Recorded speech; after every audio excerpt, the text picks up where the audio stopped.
Good afternoon. I'm Danielle Conway, and you are watching Life in the Law in the ThinkTech Talk series. Today, I'm very honored to have as my guest Jarrett Keohokalole. He is a law graduate from the William S. Richardson School of Law.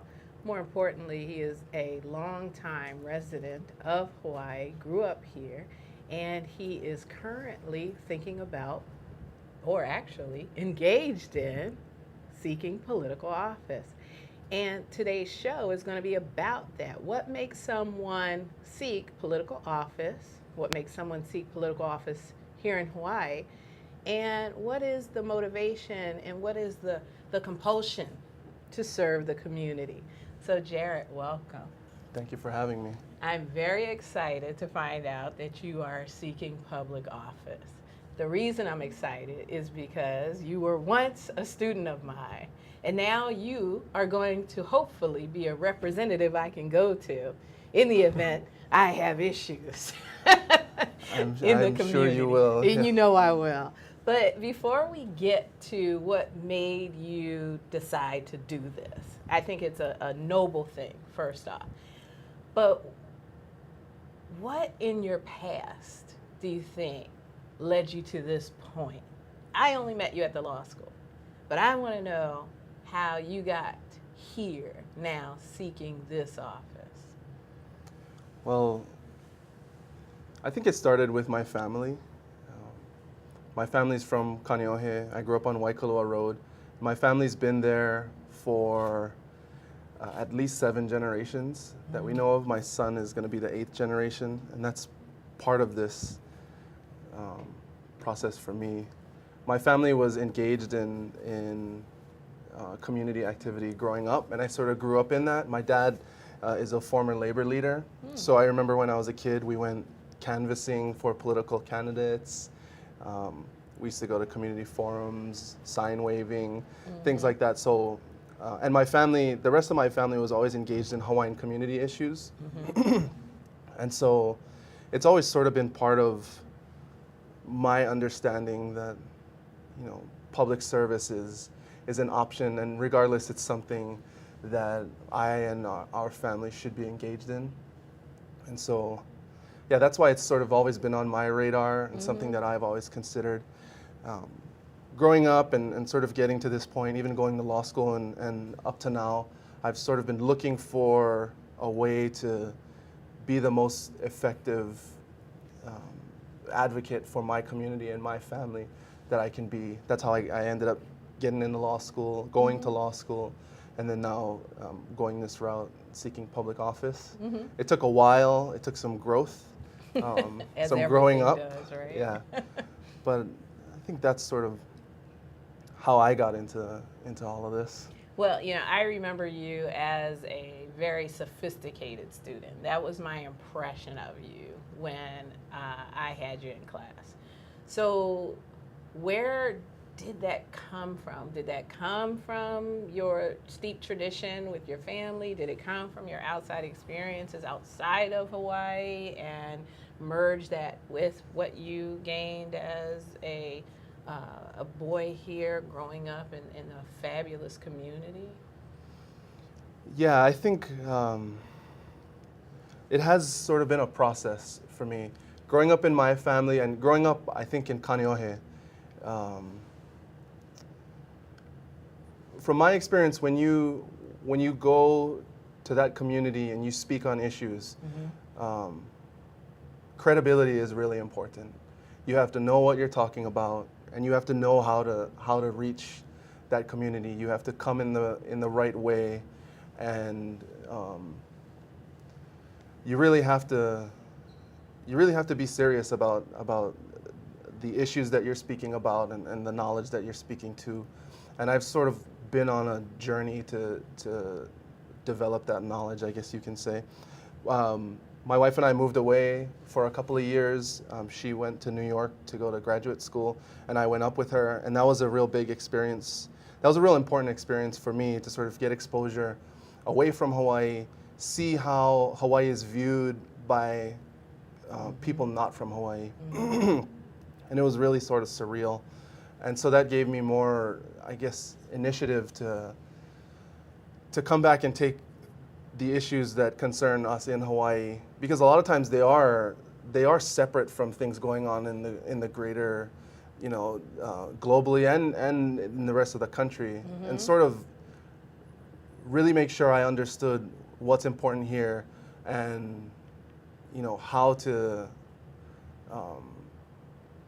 make the best choices for Hawaii and for our communities, coming from someone who is from here and understands what it means to be, Kama'aina, Right. Hawaiian, just somebody from Hawaii. Well, it's interesting that you mentioned your experiences outside of Hawaii, because many things about Hawaii are unique.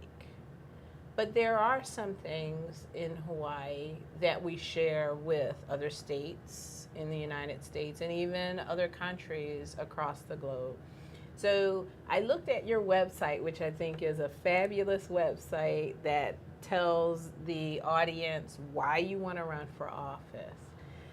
On your website, are there some things there that you think are universal that we should be implementing in Hawaii or fighting for in Hawaii and using our representatives to achieve some success in those things that I actually think are universal? So what are some of the things that are universal that you've experienced outside of Hawaii, but what are some things that are unique to here? Yeah, I think when you look at our country and the democratic process, for me, what I think is really important is engaging community, making sure they're involved in the process, making sure that they are brought into the decision making early enough that they actually are able to impact the way policy is made and the way some of these initiatives and decisions in our communities are sort of facilitated. I think when you look at some of the cases, for example, some of the lawsuits that have gone through in Hawaii, water, the super ferry, things that have happened in my lifetime, I think a lot of these things could have been prevented if community had been engaged at the right part of the process. As opposed to a lot of times when a plan is scoped and sort of laid out and then presented at the community 80% of the way through for comment on how to deal with the final 20%. I think we need to be making a intensive effort to go out into the community, get input, and not only to just hold community forums and put the flyers up on the walls, Right.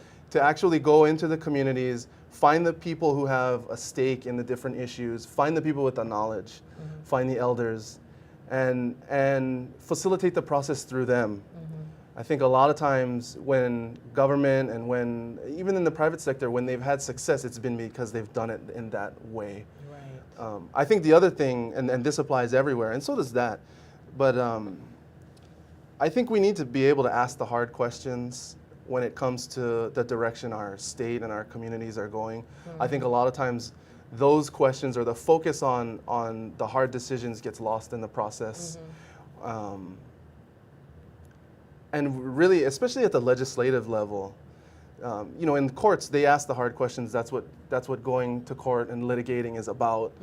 A lot of times that gets lost in the process. You see it all the time, on CNN and in Congress and at the federal level, but that happens at the state level too.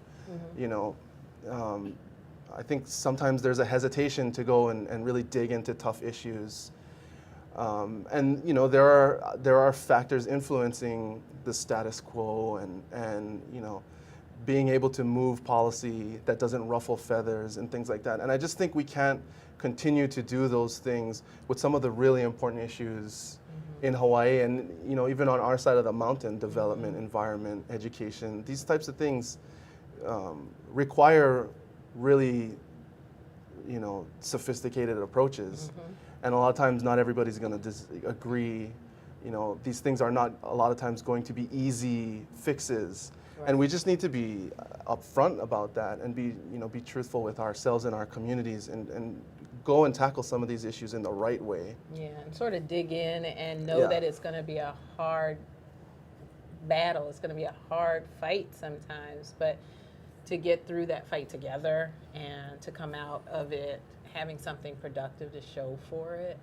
Yeah, and I don't think that's an impossible goal. And I don't think a lot of times it's as scary, as people make it out to be. Sure. I think maybe a lot of times the system is set up in a way that incentivizes or encourages people to work around these community processes. I see. And it should be the other way around. It should be the other way around. So, in your estimation, then, the democratic process is fairly universal, trying to get people in at the beginning of decision making as opposed to middle toward the end. But then our issues in Hawaii are unique, and some of those issues, while they are being discussed in other places, we have really special or unique concerns like the environment, like public schooling, like cost of living. And so those things, I think, are unique to Hawaii, but you're going to be representing Kāne'ohe if you're successful. What is even more unique about that neighborhood, that district? Yeah. Well, and Kahalu'u and Waiahole. And that's really important too, because those are, in and of themselves, those are distinct communities. Right. Kāne'ohe has a lot of, it's very residential in nature, I would say. A lot of the commercial businesses on that side are in Kāne'ohe, whereas Kahalu'u is much more rural. And then you get into Waiahole, and I think there are distinctive issues on our side of the island, and they just need to be addressed in that way. And when it comes to representation, we need to make sure that those communities are being heard on this side of the mountain, which can be a challenge, but it's not, It's impossible. Not impossible, no, Yeah. exactly.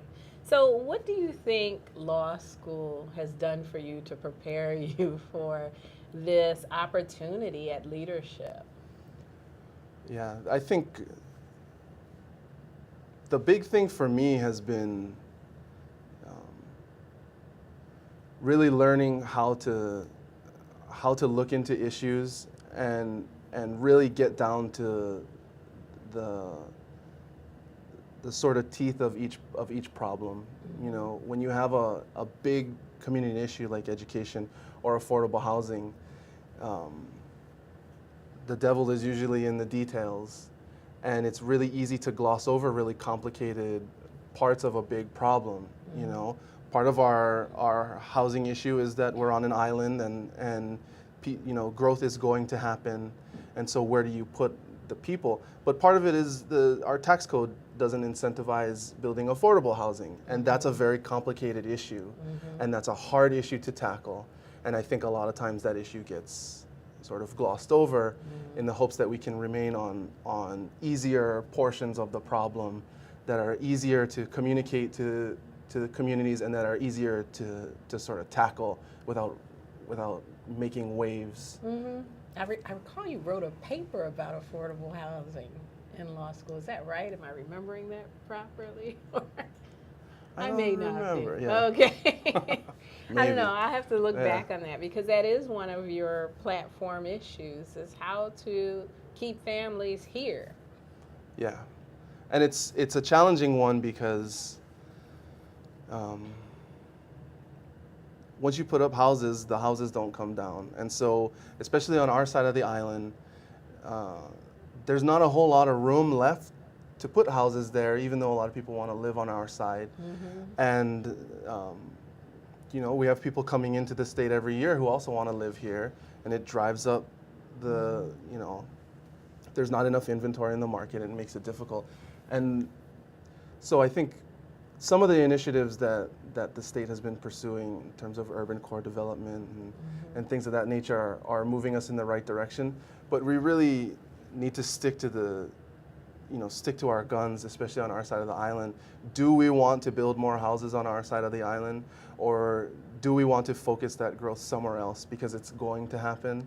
And so how can we work through it in a way that's going to satisfy everyone,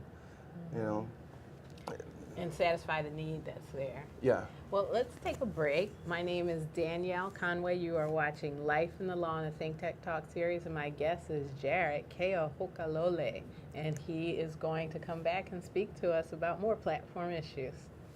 Aloha, I'm Jay Fidel. This is ThinkTech Hawaii, broadcasting live from the Pioneer Plaza in downtown Honolulu. We raise public awareness about tech, energy, and globalism in Hawaii. Technology is critical to our state. A vibrant tech sector will give us new prospects in the global marketplace and will offer great careers and make our economy more resilient.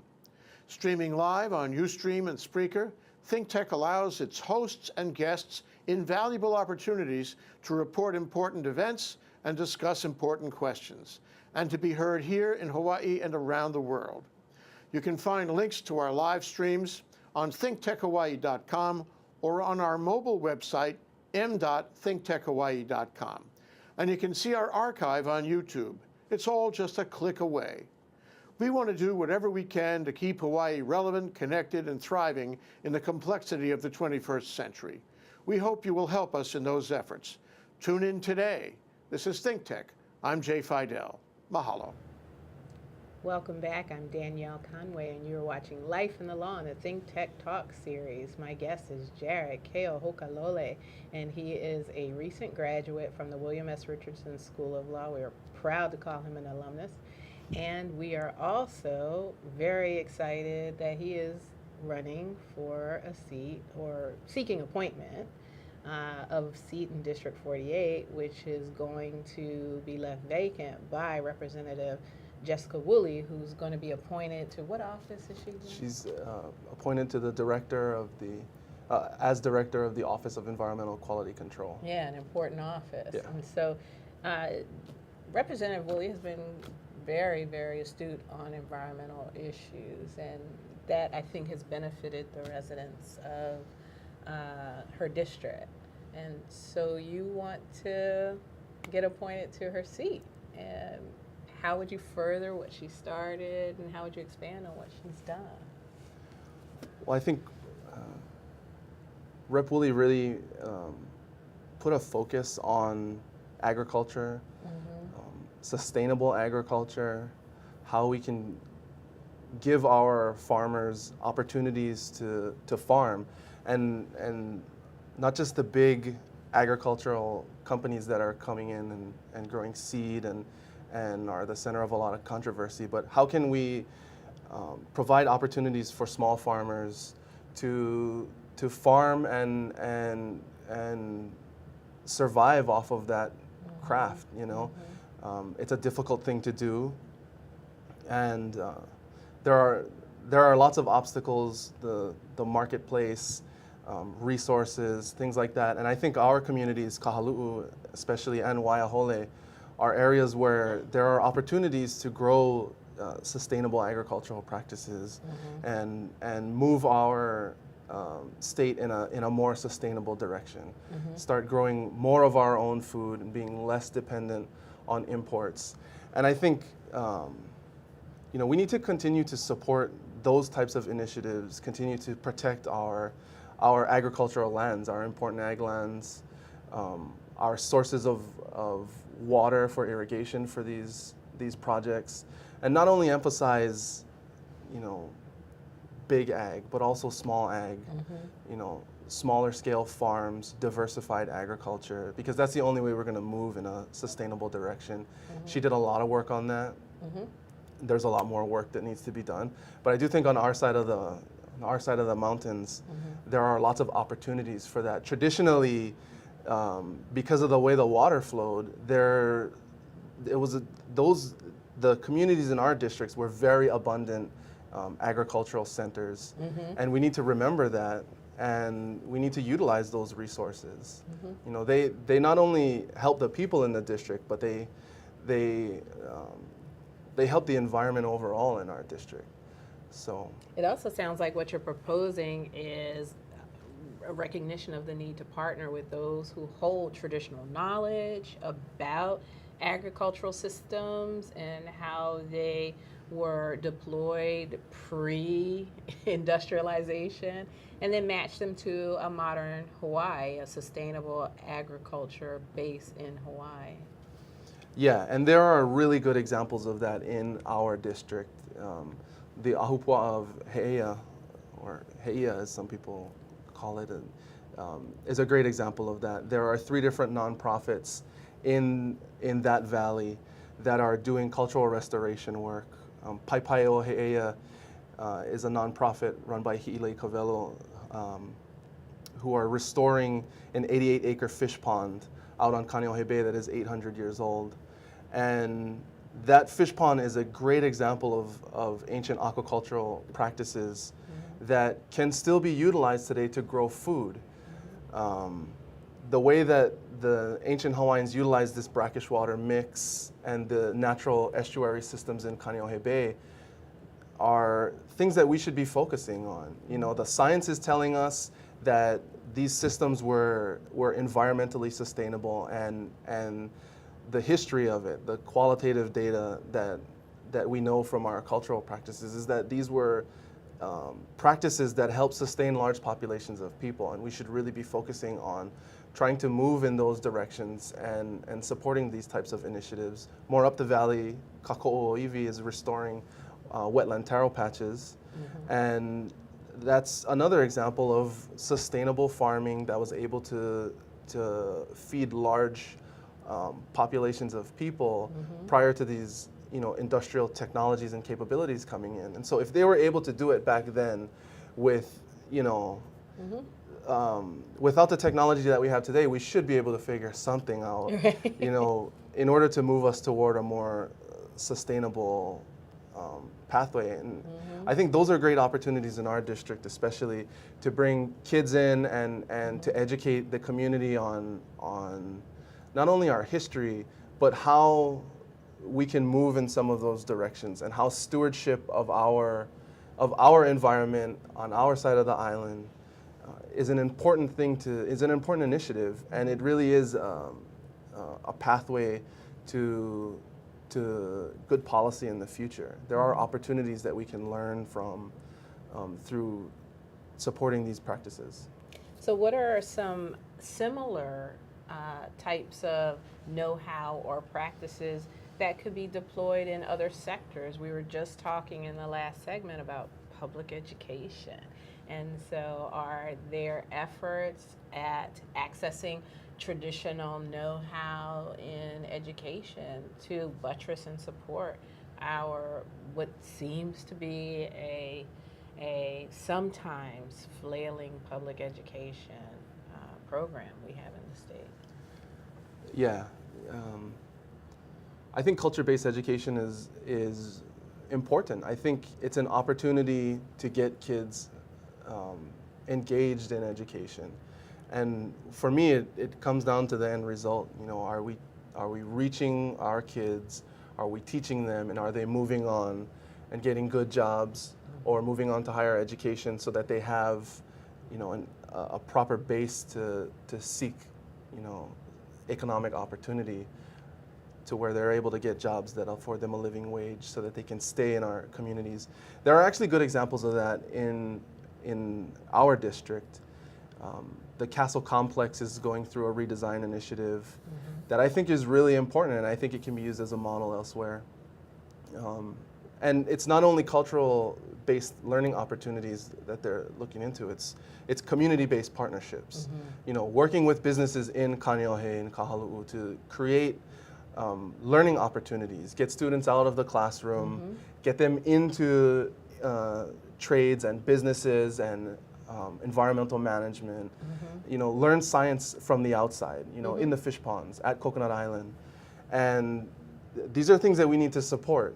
You know, what we know is that the education system can be improved. And part of it is we need to seek more community engagement. And how can we get our communities involved in supporting the schools so that the schools can be better conduits of, you know, education and opportunity for our kids? So a lot of it does just come down to support and helping to foster community engagement in the process. So we're obviously talking about students, young students, but students already engaged in the educational enterprise. How about those very young toddlers who are just beginning to experience social interaction and education? Are we where we should be in Hawaii with beginning to educate that segment of our society? No. Okay. I don't think we are. I think that, I'm not an educational specialist, and so, I hesitate to speak to the data. But what I do know of education of especially young children, is that it's a vital component of creating good outcomes as they grow older. Early childhood education is very important. I am supportive of the preschool initiatives that the governor and the legislature are moving toward, because they matter. The data shows that, and I think our communities are showing that these are things that they want. I have 2 young kids. You have a young child. My son is 4, and when he was 1, we took him to a family child interaction learning program that was run by a nonprofit called Keohokalole, and it was in Kāne'ohe. And that program was really great because it was a parent-child interaction, but it also allowed grandma, grandpa, folks from the family to come in. And early childhood education is very expensive at the moment, and that's a big factor in providing these programs to kids. But that program was great because it allowed folks who had family that could take the child but didn't necessarily have the means to put them in a daycare program or preschool to go and interact with other young children.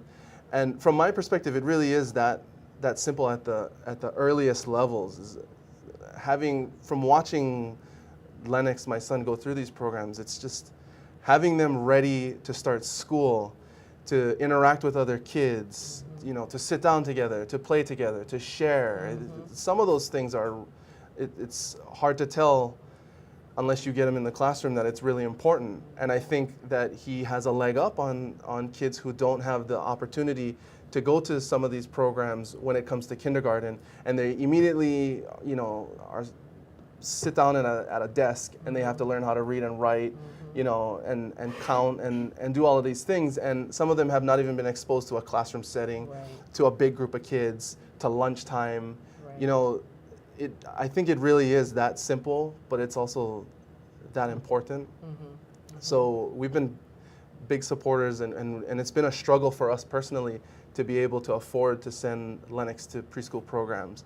But we just decided to make it a priority because we were seeing the growth in him. And so I think we're fortunate. We have family support. We have good jobs. Not everybody is in that situation. And to provide those opportunities to everyone in the community makes the community better. Right. And it gives these kids an opportunity to move on and to really get the most out of their education so that they can get good jobs and stay in the community. That's a big deal, especially in Kāne'ohe, Kahalu'u, in our communities, Kahalu'u and Waiahole. Do you see because you've been conceptually talking about the other side of the mountain, do you see opportunities for attempting to explain the differences in the communities by taking on this leadership role and maybe diminishing those differences between one side of the mountain and the other side of the mountain? And how would you do that? Well, I think that's an interesting point. Just growing up in Kāne'ohe, I always sort of thought of our side of the mountain as our side of the mountain. So it's special. I have family that don't like to go to weddings, or they don't like to go at night over the tunnel, and it's a real thing. It's only 30 minutes away to Honolulu, but that's a big mountain, and that's a huge undertaking to have to go through the tunnel. Right. People from the district know what I'm talking about. Right.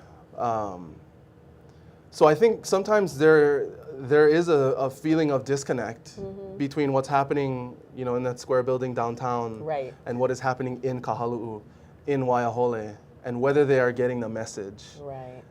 I think that's important, and it's a challenge. You get in that building and just the magnitude of issues being discussed, and the magnitude of proposals, being vetted and things like that. I think it's really easy to lose sight of the fact that these are distinct communities who have people that are proud that they're from there, and really think that that these places are special and distinct from the other communities. The fact is, that's like that everywhere. I'm sure people in Waianae feel the same way about their community that people in Kahalu'u feel about theirs. And that's natural, and Which that's is, good. I think, a benefit, right? It adds the diversity, I think, that we hope to achieve in any of our social, economic, or cultural settings. Yeah. And so the challenge is to make sure that those feelings are being communicated at every level, at every stage of the process. Right. And the earlier the better. So that when these initiatives are getting off the ground, there's a common understanding at the policy level that the folks out there feel this way, and this is going to impact them in this way. And remember that as you're going through the process, because if not, you're going to hear from them. And then making sure that they, that the communities continue to be able to convey that message, which sometimes gets lost in the process, often gets lost in the process. The process is really important when it comes to those, to any big issue. Okay.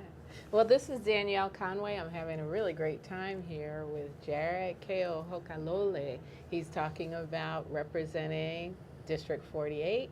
And when we come back, we will delve deeper into his motivation for wanting to do that. I'm Hong Jiang, host for Asia in Review on Tuesdays.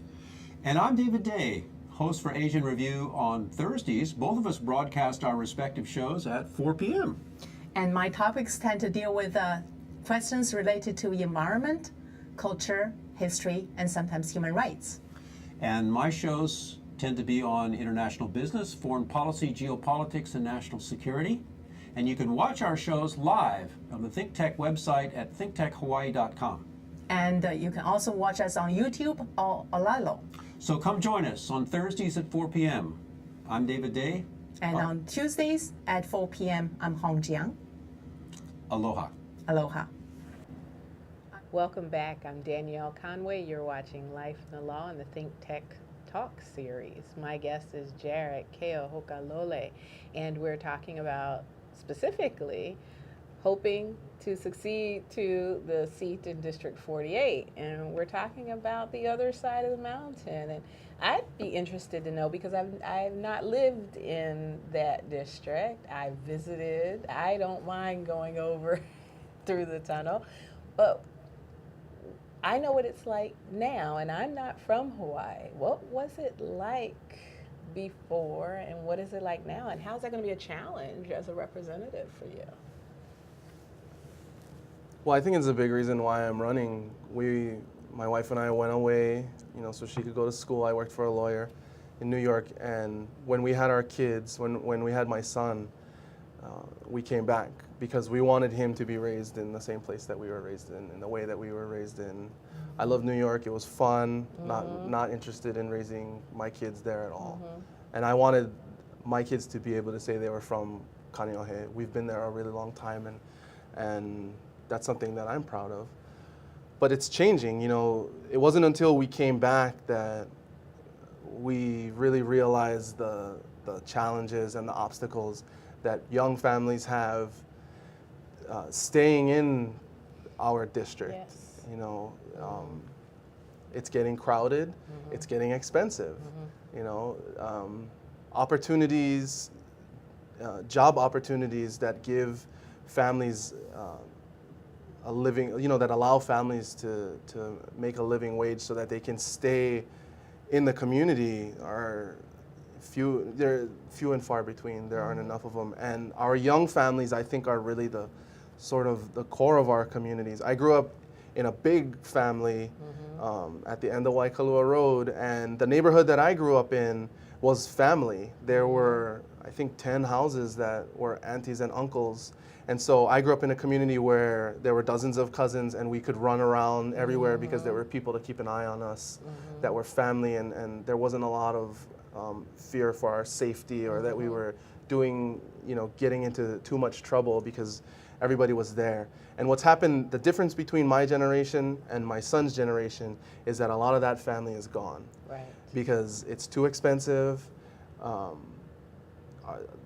and there wasn't enough economic opportunity for people to be able to afford to stay here.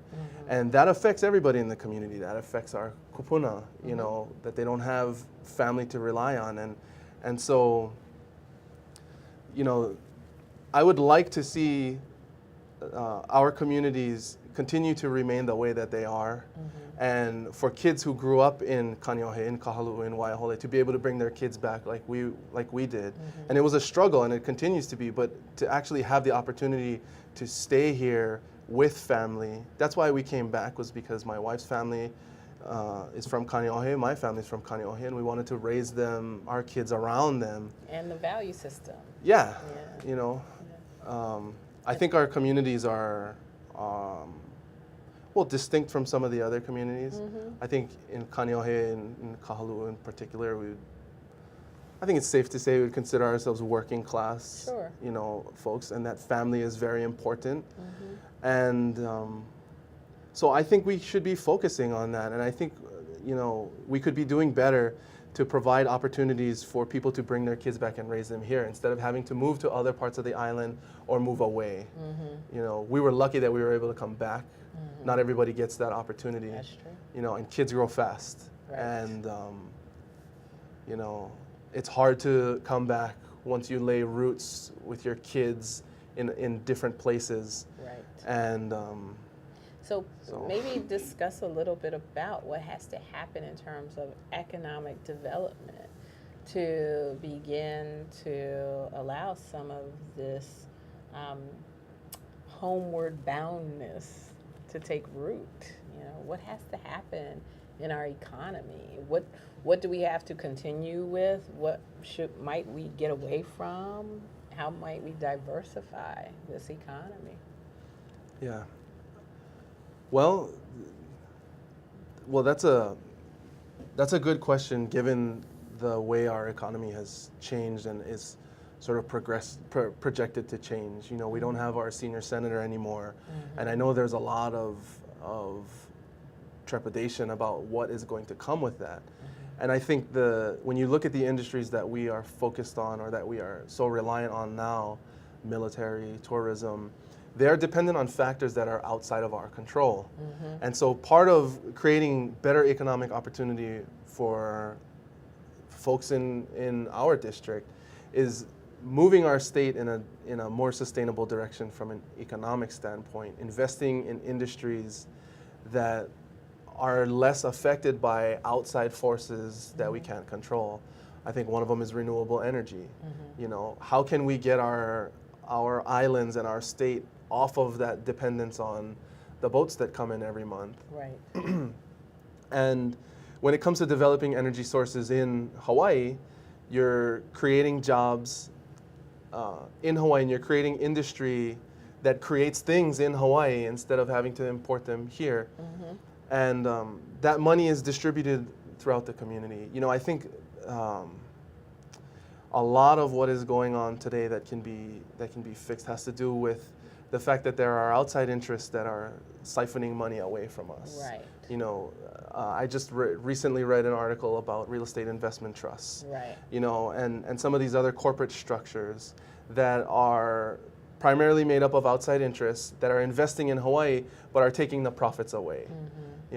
And that sort of extraction, it doesn't help anyone in Hawaii. It only helps folks outside of Hawaii. I think part of that is, frankly, a lot of that comes into play when you look at big ag too. At least the big five were in Hawaii. At least they you know, at least they ate downtown and not in St. Louis. Right. You know, and so how can we focus our attention on developing industries that are in Hawaii, that employ people in Hawaii, that give them good jobs, that create good jobs, that keep the money here, you know. So again, you're interested in a more diversified approach to economic development. You're not saying big business go away. You're saying big business come here, work with small businesses, partner with community organizations, partner with neighborhoods. Invest in our communities. Invest in the community. You know, and there needs to be less diversification of those outside interests that create opportunities for them to pull money away, you know, to siphon jobs away, and so let's focus on industries that are going to create economic stimulation in Hawaii instead of profit centers outside of Hawaii. You know, and these are big interests, you know, and it may ruffle feathers for people to hear this sort of thing, but it's important, you know. And that's part of the message, I think, for a modern Hawaii. Yeah. Okay, well, we have Jarrett Keohokalole with us, and we are going to take a break and come back and discuss with him final thoughts about his candidacy and hopeful appointment to the seat in District 48. This is Danielle Conway. You're watching Life in the Law. Hi, my name is Dr. Rafi. Every week, I'm right here at ThinkTech Hawaii, 3 p.m. on Mondays. My show is Boards' Bio Briefings. What do we do here? Well, we watch sperm swim, we see if they catch anybody, we check out the latest biosimilars, you know, the kind that, what was his name, the guy with the bicycle? I guess we forgot his name, but he was taking EPO and other human growth factors. We'll be talking about human growth factors. You want to know where to get some? Maybe I'll tell. Anyway, you can catch me, as I said, every week right here, Monday, 3 p.m., ThinkTech Hawaii, Dr. Rafi. You can also find me on Twitter, BioInfoMedical. Or you can catch me on Facebook, Dr. Rafael Boritzer. I'll be happy to converse with you. Aloha.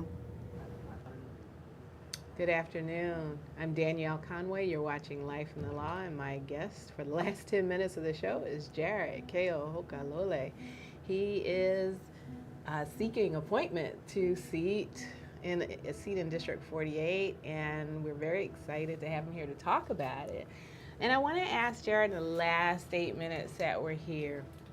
You know, Hawaii is a really unique place, and it can be a challenge politically. It can be a challenge socially.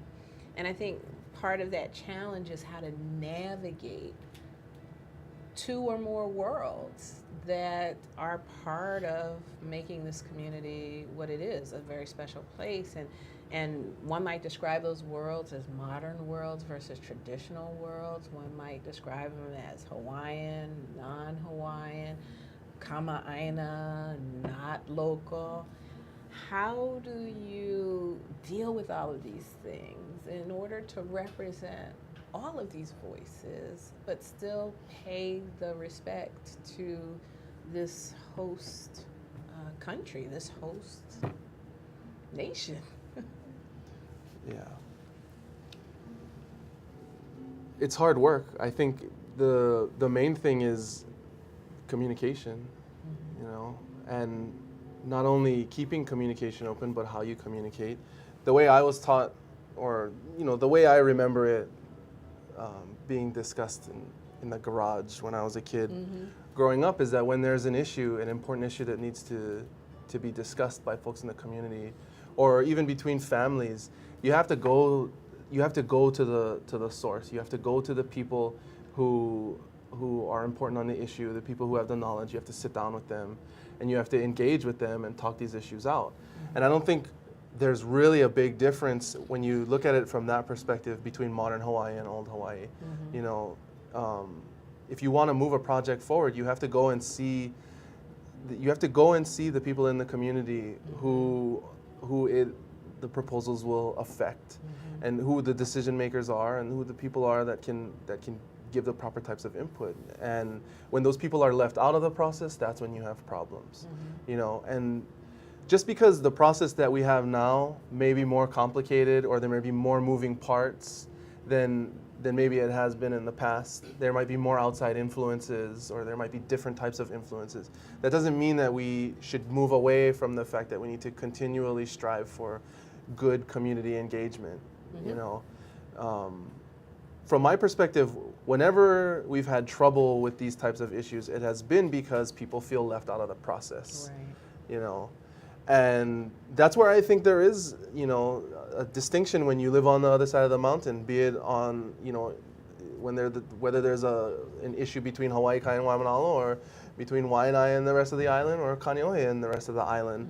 You know, if folks feel like things are happening outside of their input, or outside of their experience, they feel left out of the process, and that's how these problems happen. And so it's a big task. That stuff takes time, you know, and it takes energy and effort. But the way I was taught is that that's the way things need to happen in order for them to be done right. And I think it can be very confusing to people outside of Hawaii, because they look at Hawaii and the population, they say, oh, it's a really small town. But just because it's a small town doesn't mean that there aren't complicated experiences and complicated positions that challenge the community, even though it is technically a small community. And some of those issues can be dealt with by communication. But are there times when you do have to say, I have been brought up in this tradition and that's what I must adhere to, and then there are times when you can say, we'll think about doing something different? Is there a point on the spectrum where sometimes you can't just rely on communication? You have to go with what the knowledge is there in the community. Yeah, and I think, you know, it has to do with perspective, I think. These are not necessarily separate issues, you know. Even when you have two sides in a community that clash, and that to the point where there doesn't seem to be a middle ground, or, you know, a positive outcome, and there's going to be one party that's not going to get what they want. I still think the way that I was raised is it's still better to engage with them and to let them know, you know, at the point when they should know, or at the point when it becomes clear, you know, that this is the way things are going to happen, this is the way moving forward. Because when you do forward, you know, a forward-looking approach like that,